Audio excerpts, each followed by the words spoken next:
Kalau misalnya kita mau menghubungkan antara penuaan dengan sistem kardiovaskular, itu kita lebih ke arah selnya. Jadi dalam artian fungsi dari kardiovaskularnya itu yang mengalami penurunan.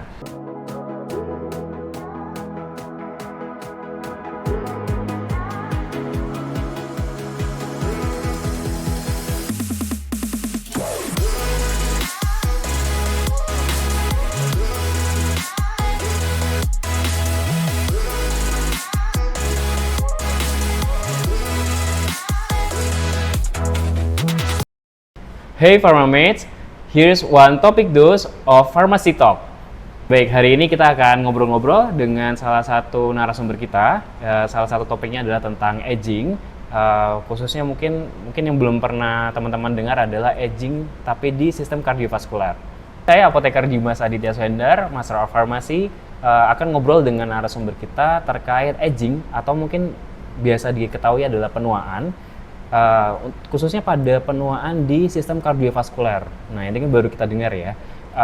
Untuk narasumber kita hari ini adalah dengan Apoteker Diga Aldrian Setiadi, Magister Farmasi. Kebetulan beliau sudah hadir di sini. Selamat pagi Pak Diga. Ya, selamat pagi semuanya. Oke, mungkin saya bantu perkenalan diri dulu. Untuk Pak Diga ini adalah salah satu dosen di Fakultas Farmasi Universitas Katolik Widya Mandala Surabaya. Dan mungkin beliau saat ini sedang menempuh pendidikan S3 Pak ya? Ya, betul. Mungkin boleh dikenalkan lebih lanjut Bapak untuk profil diri sendiri? Ya, sekali lagi nama saya kan Diga Aldrian Setiadi gitu ya. Dan saya sekarang sedang menempuh pendidikan S3 saya di Thailand, di Chulalongkorn University begitu ya. Dan kebetulan memang di Chulalongkorn University itu saya mengambilnya lebih ke arah kardiovaskular. Begitu. Oke, mungkin kita bisa langsung ke topik yang kita akan bahas Pak ya. Untuk kali ini adalah penuaan atau aging, tapi mungkin sebelum masuk ke penuaan atau aging ke kardiovaskuler, kita mungkin mulai dulu untuk sudut pandang Pak Diga sendiri. Aging atau penuaan itu apa sih Pak? Mungkin bisa dijelaskan ke teman-teman. Oke, ya. Sebenarnya kalau misalnya kita membicarakan aging itu atau penuaan ya, namanya itu penuaan berarti kan itu adalah proses di mana seiring bertambahnya usia itu sudah pasti kan akan ada terjadi penurunan dari fungsi entah itu dari fungsi sistem tubuh kita, kemudian dari sel-sel tubuh kita seperti itu. Sebenarnya kalau misalnya kita membicarakan aging atau penuaan itu sebenarnya ada dua. Mungkin dalam bentuk awamnya begitu ya. Itu kita mungkin kenal di bagian kulit gitu ya. Biasanya kan kalau misalnya penuaan itu kan lebih ke arah kulit gitu ya. Nah sebenarnya kalau misalnya kita membicarakan di dalam sel itu sebenarnya sel itu pun juga mengalami penuaan. Begitu. Oke. Nah tapi mungkin kembali ke topik yang kita sempat sounding di awal tadi. Jadi penuaan juga ternyata bisa terjadi di sistem kardiovaskular. Betul. Nah mungkin bisa digambarkan Pak, maksudnya apa nih terjadi di sistem kardiovaskuler? Oke, jadi sebenarnya kalau misalnya kita mau menghubungkan antara penuaan dengan sistem kardiovaskular, itu kita lebih ke arah selnya. Jadi dalam artian fungsi dari kardiovaskularnya itu yang mengalami penurunan. Entah itu dari fungsi sistem kardiovaskularnya itu sendiri, karena kalau misalnya kita membicarakan kardiovaskular ya, kan dia kan memompa ya, tujuan atau fungsi utamanya dari kardiovaskular itu kan dia memompa darah ya ke seluruh tubuh, bahkan ke paru-paru juga gitu kan. Nah, jadi sistem itulah yang mengalami penurunan. Entah itu nanti di jantungnya itu bisa membesar atau mungkin kerusakan pada pembuluh darahnya itu juga bisa terjadi. Nah, itulah yang dinamakan dengan penurunan atau penuaan pada sel di bagian kardiovaskular, sistem kardiovaskularnya gitu. Oke, jadi kalau saya tangkap tadi berarti ada beberapa perubahan ya Pak ya? Iya, baik dari strukturnya, kemudian fungsinya juga ya, termasuk pembuluh darahnya juga. Nah, Bapak mungkin kalau semisal hanya teoritisnya seperti ini mungkin belum dapat gambaran nih. Apakah mungkin ada contoh-contoh kasus yang sudah terjadi dalam proses aging di sistem kardiovaskular? Sebenarnya kalau misalnya kita melihat dari kasus-kasusnya itu sudah cukup banyak ya. Kan kalau misalnya kita lihat itu seperti pasien-pasien yang mengalami hipertensi itu sebenarnya juga sudah mengalami penurunan dari fungsi pembuluh darah di bagian kardiovaskular, sistem kardiovaskularnya seperti itu. Kemudian bisa juga mengarah ke gagal jantung. Kalau ke gagal jantung tadi saya sudah sempat mengatakan ya, kalau misalnya jantung itu bisa membesar. Nah, membesarnya ini bukan berarti terkait dengan penyakit ya, tetapi karena penurunan sel-sel yang ada di bagian otot jantungnya. Nah, sehingga jantung itu bisa membesar, begitu. Atau istilahnya kalau misalnya dalam dunia medis itu kita mengatakan hypertrophy gitu. Nah, itu bisa mengarah ke gagal jantung, bahkan ke stroke, seperti itu. Oke. Nah, kalau berhubungan dengan pengobatannya sendiri, nah bisa nggak Pak kasih gambaran mungkin secara sekilas atau beberapa poin saja untuk pengobatan terhadap dampak dari aging di sistem kardiovaskular tersebut? Oke, kalau misalnya kita membicarakan terkait dengan pengobatan gitu ya, tapi tujuan utama yang harus kita tahu dulu untuk penuaan pada sistem kardiovaskular itu adalah secara umum kita memperbaiki pembuluh darahnya dan juga memperbaiki dari otot-otot jantungnya. Itu yang istilahnya kita memfokuskannya pengobatannya pada arah sana. Sehingga yang tadi yang saya katakan gagal jantung, kemudian hipertensi itu bisa berkurang, begitu. Nah, mungkin kalau misalnya terkait dengan pengobatannya, mungkin saya ambil salah satu contohnya, misalnya seperti pengobatan statin, kemudian pengobatan hipertensinya, tekanan darah tinggi. Nah, itu juga merupakan salah satu penanganan atau mengurangi dari penuaan sistem kardiovaskular. Begitu.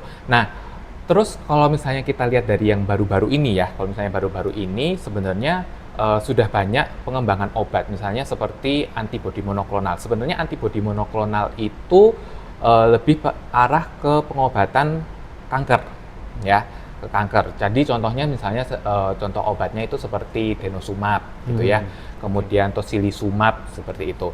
Nah, dalam pengembangannya itu sekarang kita bisa menggunakan antibodi monoklonal itu untuk mengurangi penuaan pada sistem kardiovaskular. Nah, terus ada juga yang istilahnya pengobatan yang mungkin juga baru gitu ya, itu terkait dengan pengobatan pada diabetes mellitus ya, obatnya yang digunakan pada diabetes mellitus, tetapi bisa untuk penuaan pada kardiovaskular. Nah, salah satu contohnya itu adalah dapagliflozin. Dapagliflozin itu kalau misalnya kita membicarakan dapagliflozin itu terkait dengan farmakologinya itu termasuk golongan SGLT2 inhibitor. Jadi lebih ke arah pemblokan dari sodium glukos ya pada di bagian ginjal. Tapi gitu. sekarang dia malah cenderung diarahkan untuk pengobatan ke aging kardiovaskular seperti Betul. mungkin bisa digambarkan Pak. Jadi sebenarnya kalau misalnya kita membicarakan ke SGLT2 itu memang lebih ke arah hambatannya secara molekular ya. Kalau misalnya kita membicarakan SGLT2 inhibitor itu lebih ke arah molekularnya. Jadi di beberapa penelitian itu sudah terbukti bahwa SGLT2 itu menghambat yang namanya antiinflamator pada bagian sistem kardiovaskular, sehingga itu akan menurunkan penuaan pada sistem kardiovaskular, begitu. Oke Pak, mungkin karena kita untuk penonton dari podcast ini sendiri itu adalah cukup banyak ya, dari kalangan mungkin akademisi juga dan juga mungkin kalangan dari masyarakat awam juga. Nah, mungkin ada beberapa saran Pak sebelum kita closing juga. Ada beberapa saran untuk masyarakat terkait kondisi dari aging yang berhubungan dengan sistem kardiovaskular ini. Mungkin bisa disampaikan. Ya, sebenarnya kalau poin dari sistem kardiovaskular itu sendiri saran-sarannya ya, mungkin yang pasti itu adalah gaya hidup yang sehat ya. Itu yang paling utama, karena kalau misalnya dengan gaya hidup yang tidak sehat, itu justru malah mempercepat hasil dari penuaan sel itu sendiri. Begitu. Jadi kalau misalnya saya ambil contoh misalnya yang awam aja, kalau misalnya kita makan setiap hari junk food misalnya, itu juga paling yang secara data epidemiologinya itu cukup besar pengaruhnya untuk lebih cepat sel penuaannya itu lebih cepat menurun pada sistem kardiovaskular. Begitu. Dan juga tentu saja kalau misalnya dari tenaga-tenaga medis ya mungkin lebih diharapkan lebih memberikan edukasi ke masyarakat, kemudian istilahnya mempromosikan bagaimana sih cara hidup yang sehat misalnya seperti itu, kemudian penggunaan obatnya seperti apa. Nah, itu yang mungkin bisa lebih fokus ke sana sih. Oke, mungkin sebelum kita ke arah closing, mungkin bisa ada gambaran kesimpulan dari Pak Diga terkait topik kita hari ini, yaitu aging atau penuaan di sistem kardiovaskular. Mungkin bisa disilakan Bapak. Ya, sebenarnya poin pentingnya itu adalah kolaborasi ya. Jadi kolaborasi antara pasien itu sendiri ya, atau dalam artian masyarakat ya, yang istilahnya juga seiring bertambahnya usia seperti itu. Nah, itu lebih aware. Kemudian tadi juga dari masyarakat, kemudian dari tenaga medis, entah itu dari dokter, kemudian dari apoteker sendiri, begitu ya.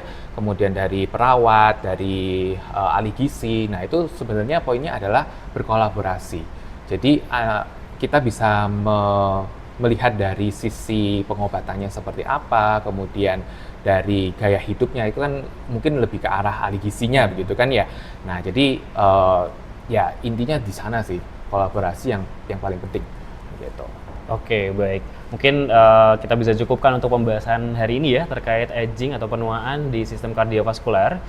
Mungkin saya ucapkan juga terima kasih Pak Diga sudah bisa hadir di podcast kita di PIO UKWMS. Nah, untuk teman-teman sekalian juga saya juga mengimbau untuk bisa ikuti kita ya di pio.ukwms untuk YouTube, untuk Instagram maupun juga untuk TikTok. Dan nanti kami juga akan cantumkan juga informasi terkait media sosial kami, termasuk hotline untuk WhatsApp ya. Jadi bisa teman-teman sampaikan pertanyaan mungkin terkait konsultasi obat atau penggunaan obat di pio.ukwms seperti itu. Jadi mungkin kita bisa closing ya Pak. Ya, semoga bermanfaat ya. Oke, betul.